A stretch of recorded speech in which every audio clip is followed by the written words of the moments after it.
Discuss करेंगे the Duchess of Malfi as a Jacobean tragedy.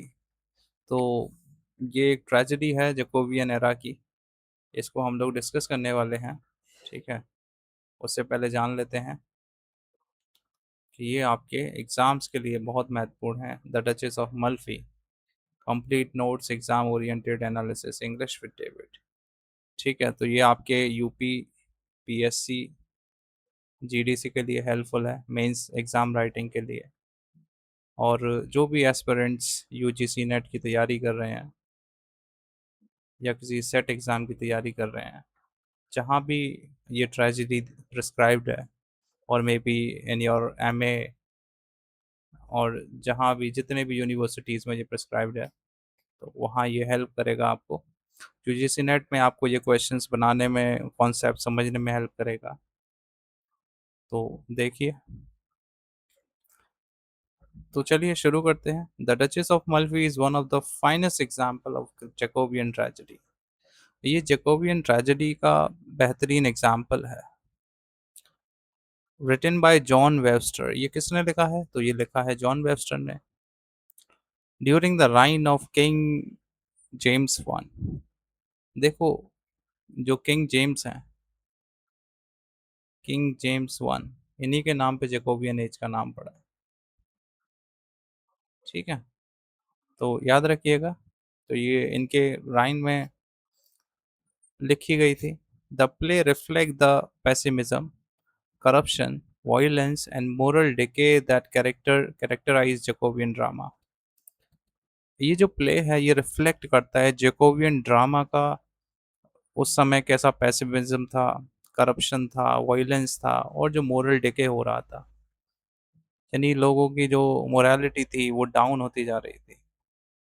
तो वो उस समय की सोसाइटी को भी दिखाता है, उस समय जेकोबियन एरा के इंग्लैंड को दिखाता है। अनलाइक एलिजाबेथन ट्रेजेडीज, ये एलिजाबेथन ट्रेजेडीज की तरह बिल्कुल नहीं था। which often end with the restoration of moral order।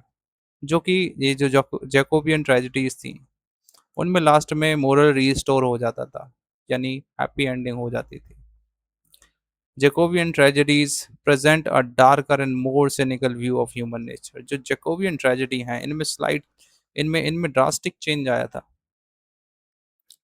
ये डार्कर साइड्स को दिखाते थे, ये darker side of human nature दिखाया जाता था। कैसा इंसान एकदम सनक में पागल हो सकता है, और कैसे इंसान अपने ही लोगों को इतना कष्ट दे सकता है। तो ये पूरी ट्रेजेडी इसी बारे में है कि कैसे दो भाई मिलकर अपनी बहन को कितना प्रताड़ित करते हैं। उसी के ऊपर ये ट्रेजेडी है। सो पढ़ते हैं। The play contains all the major feature of Jacobean tragedy. ये जो प्ले है जैकोबियन ट्रेजेडी के सभी मेजर फीचर्स को फॉलो करता है। The court is corrupt, court corrupt है। And the rulers misuse their political and religious authority. जो रूलर्स हैं, रूलर्स कौन कौन है इसमें? फर्डिनेंट है एक तो, और एक इसमें है कार्डिनल। ये दोनों भाई हैं। ठीक है। ये दोनों भाई भाई हैं। तो ये अपनी पावर का मिसयूज करते हैं, अपनी पॉलिटिकल पावर का, अपने रिलीजियस अथॉरिटी का, इन सब का मिसयूज करते हैं। Ferdinand and the Cardinal symbolize tyranny. ये टायरनी को दिखाते हैं, अराजकता को दिखाते हैं, ये टॉर्चर करते हैं, ग्रीड को दिखाते हैं, एंड हिपोक्रेसी। बसोला एक कैरेक्टर है। बसोला एक एक स्पाई है, एजेंट है इनका, दोनों फर्डिनेंड एंड कार्डिनल का। बसोला the malcontent expose the moral corruption of the society while also participating in it। ये एक्सपोज करता है मोरल करप्शन को सोसाइटी के, ये उसमें पार्टिसिपेट भी करता है। ये एक बड़ा ही कंफ्यूजिंग कैरेक्टर है ये। हालांकि ये लास्ट में बदल जाता है, अपने आप को चेंज कर लेता है, इसे रियलाइजेशन हो जाता है ये एक राउंड कैरेक्टर है। जैसे दो कैरेक्टर बताए थे ना, ईएम फोस्टर ने, फ्लैट एंड राउंड कैरेक्टर। तो ये राउंड कैरेक्टर का एग्जाम्पल है Bosola. Webster fills the play with murder. इस वेबस्टर ने इसमें बहुत मर्डर दिखाए हैं, रिवेंज दिखाया है, बहुत मैडनेस है इस प्ले में। One of the greatest tragedy कहा जाता है इसको। इम्प्रिजनमेंट है एंड साइकोलॉजिकल टॉर्चर भी है इसमें। लास्ट में जो वैक्स के अ, पुतले बनाकर डचेस को दिखाए जाते हैं और उनके सामने बताया जाता है कि ये तुम्हारे हस्बैंड और ये तुम्हारे बच्चे का हाथ पैर बना के लेके आते हैं, तो that was highly tortured, creating an atmosphere of fear and horror. वो एक फियर और हॉरर दिखाता है। Death imagery dominates the play. बहुत सारी डेथ्स हैं इसमें। डेथ्स डोमिनेट करता है पूरे प्ले को। The characters frequently reflect on the uncertainty of life and the inevitability of death। इसमें दिखाया है कि कैसे जो कैरेक्टर्स हैं उनकी लाइफ अनसर्टेन है और डेथ बहुत जल्दी जल्दी सभी को आती है। फर्डिनेंड्स लास्ट में लगभग सभी कैरेक्टर मारे जाते हैं।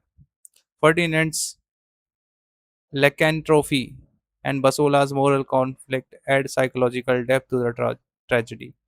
ये जो वर्ड है लेकेंट्रोफी, इसका मतलब है कि किसी भी इंसान का ऐसा महसूस करना कि वो एक ट्रांसफॉर्म हो रहा है किसी एनिमल में, किसी फॉक्स में या किसी वुल्फ में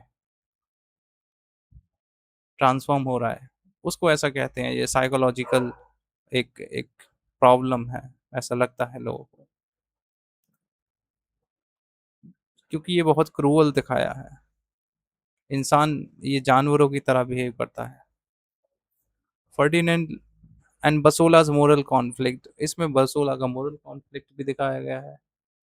and psychological depth of the tragedy, और दिखाया गया है कि कितनी इसमें डेप्थ है इस ट्रेजेडी में।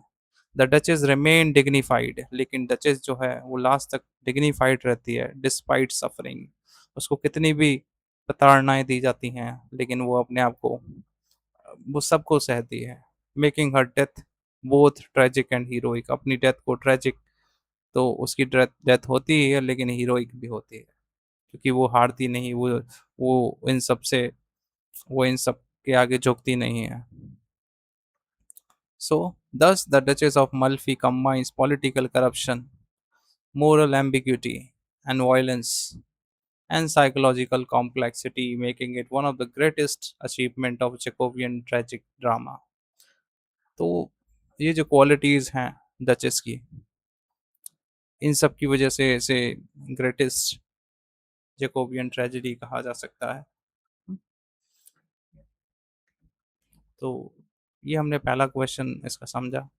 बाकी क्वेश्चंस हम नेक्स्ट पार्ट में करेंगे।